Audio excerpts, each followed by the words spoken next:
सततच्या पराभवामुळे कदाचित काँग्रेसचे अध्यक्ष मल्लिकार्जुन खरगेजी यांच्या डोक्यावर परिणाम झाला असावा।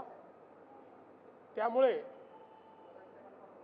राष्ट्रभक्त, देशभक्त आणि ज्यांनी सुरक्षित आणि आधुनिक भारत तयार केला त्या मोदीजींच्या बद्दल अशा प्रकारचे त्यांनी अपशब्द वापरले आहेत।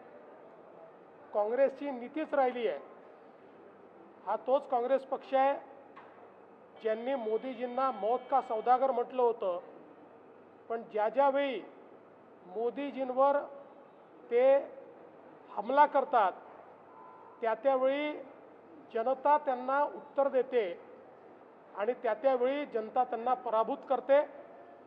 देशाच्या पंतप्रधानांबद्दल त्यांनी केलेलं वक्तव्य याचा आम्ही निषेध करतो। त्यांनी वक्तव्य परत घेऊन जाहीर माफी मागावी अशा प्रकारची या ठिकाणी आम्ही मागणी करतो।